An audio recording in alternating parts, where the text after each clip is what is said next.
All right, everybody, got Juju here. Say hi, Juju. Hi. So today we're just gonna hit a few different types of shots for you. The thought process going into those and how we kind of shape the golf ball, or at least attempt to shape the golf ball. And so we had a shot at the World Championships in North Carolina where Juju had a ball that was in the rough on the left-hand side. There was a tree about 20 yards ahead of her, pretty big sized tree, lake on the right, and she had two options. She could pitch it out sideways, or she could hook it aiming at the middle of the lake and hook it back with an 8-iron. So I told her we should go for it, and she didn't argue. She said let's go for it because she had confidence that she could do that golf shot. So Juju, no pressure, how do we hit a big old push hook? What are your thoughts?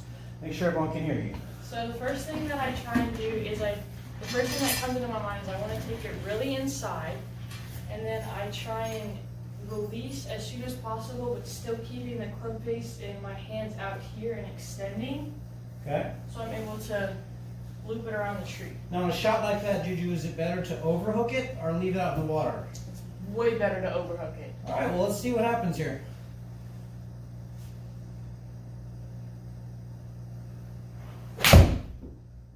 Beautiful. That bad boy's coming back. Ball probably moved 10 yards. I towed it here, first swing of the day. That was very, very good though, Juju Bear. A lot of pressure on you there in front of all of our fans here. And here comes Brookie Bear. Okay, so now if we want to cut it around a tree, Juju, I know you have a 9-iron, so it's not going to move a ton. Tell everybody the thought process, path-wise, what you want to do with your hands. Are you setting up differently with your feet, weight distribution, all that good stuff to be able to hit a pull cut. So the first thing that I do when I set up is I am a little bit open. Okay, open meaning? Open meaning my toes are pointed more to the left. Okay.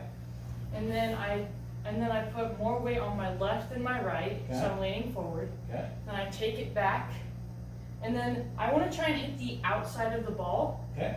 But then I don't want to keep hooking. I want to maintain my face angle and hold it off. Okay. So it's able to cut. The way Tiger hits like a big flop shot and that windshield wiper flop shot. Okay, so give me a really exaggerated setup here, and let's hit it like really over the top, like club face left more, like really exaggerate. Hit it like a 15-yard cut, a pull cut. So start over, reset your feet, like really exaggerate, like way left. Yeah.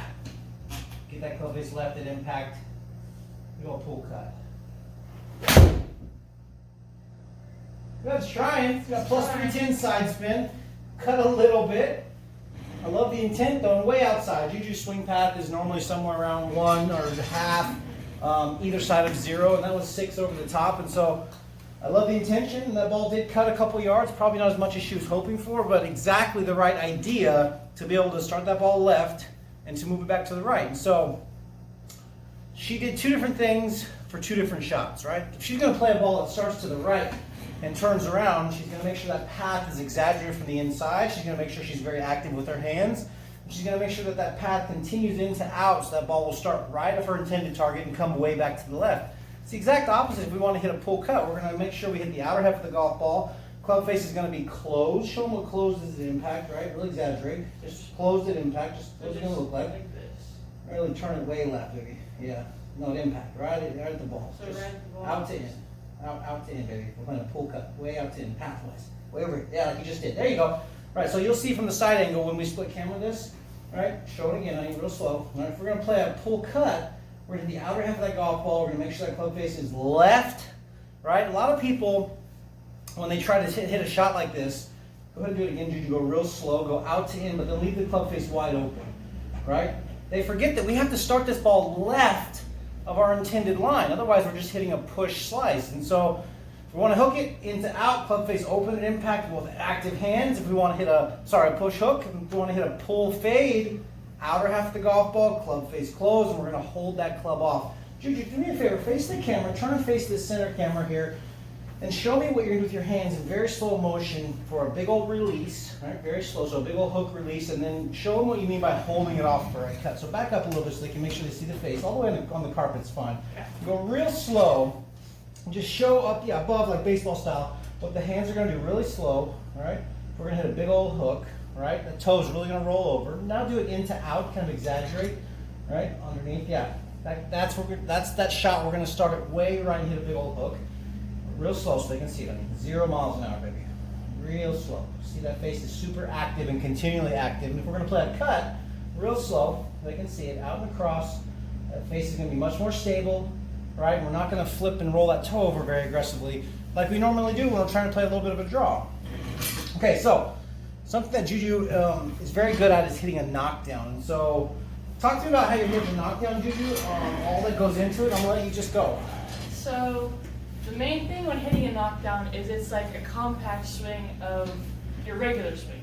So the first thing that you have to do is you got to make sure that you have you go from 9 to 3. 9 to 3 meaning? 9 to 3 meaning like you only take it here, and that's like your max. And then this is the only way to finish. So what's the 9 to 3 reference? What do those numbers have to do with anything? 9 to 3 meaning on a clock. So you know how 9 to 3 is like this on a clock? You just want to keep it here and here. Okay. Now are we slowing down to hit this shot? No, you want to make sure that you have speed through the bottom because it is a shorter shot. Okay. And so because you don't have as much momentum, so you want to have more speed going through the ball. Okay. And what about your weight for a knockdown? And what about ball position? It's the same as a cut. You want to have a little bit less of an open stance, but you still want to keep that weight on your left foot. Okay, so you're staying left the whole time? Yes. Okay, so not our normal lateral bump that we do. All right, and so you said it's the same as a cut. So are you coming way across it, or is this more back of the ball thing? What are you doing? For my knockdowns, I like to just be more back of the ball. Okay, so more of a zero path idea? Yes. Okay, that's the concept. And then are you hitting, what do you do with the club face? Is it crazy release? Is it more stable like a fade? What are you going to do to control it? Depending on what shot I'm hitting, but Knockdown? most of the time, I like to just keep it square as long as possible so I can just hit it straight, Okay. like where I'm trying to aim. All right, and so to control the height of it, okay, go ahead and turn and face the camera and very slowly go past impact and show them what you're trying to do with that club face. Now go down to the ball. Okay. Yeah, show them what you would try to do with that club face to hit a knockdown through impact. Your weight and the club face at impact, right? All right, and so you're leading more with the hands, right? Yes. Now, when you're leading though, what's very important, okay, go ahead and put the club right back to impact, do that again, come on back down, right? Now open it way up, all right? A lot of people when they lead with their hands, they'll do that. They'll open that club face up. So it's very important that when we're leading with our hands for this knockdown, right, that we get that club face square. And we used to work on this with Juju, where we would pick a spot sometimes 17, 18 inches behind the ball. Juju kind of show them. Right, where we would try to, so let's say that's the ball there. We would try to get that club square way early for a knockdown. So then essentially we're just very quiet arms through it, almost the way Jason Day hits bunker shots. So we're really making that face stable and quiet through the hitting zone so she can just de-loft it, control her length through the ball, really have a nice good low arm finish, right? Show them where your finish is going to be as far as height is concerned of your arms on a knockdown, right? Right. So are we pulling up on a shot like this or really driving down into the ground and the earth, right? Driving. Exactly. Okay, so let's see it. Let's hit a knockdown here. So like she said, 9 to 3, and I'll post this on the video, 9 to 3 lengthwise, weight on the left side. We're trying to get closer to the back of the ball, zeroed out path, leading with the hands kind of square. And another thing that really helps me is just like being where I want to be at the ball at setup. So having my hands in front of me, like before I hit the shot at setup, helps me to get there during the shot. Good exaggeration, Juju. I like that. All right, show me that zeroed out, stay left, knockdown finish. Beautiful. Now this is really cool. I don't see this super often, Juju. Walk up there and show them your swing path, which was 0.0. We wanted to get it to the back of the ball. She literally did it to the centimeter and then showed her side spin because of the stable face right there. 0 side spin. So not only did she really kind of manifest it with her thoughts and the motion she wanted, but then she executed because she wasn't thinking about hitting the golf ball. She was thinking about hitting the right motion, right? Her normal launch angle is somewhere around 27 or 28 degrees with a 9-iron. That was 22 degrees. So it's going to penetrate the wind. It's going to have 0 side spin on it, which is, I mean, obviously, it's very difficult to have exactly 0 side spin, but the less the better, especially when we're hitting a knockdown because that wind is going to take control. Juju, you never cease to amaze me. Thank you so much for this great demonstration. And go do your homework.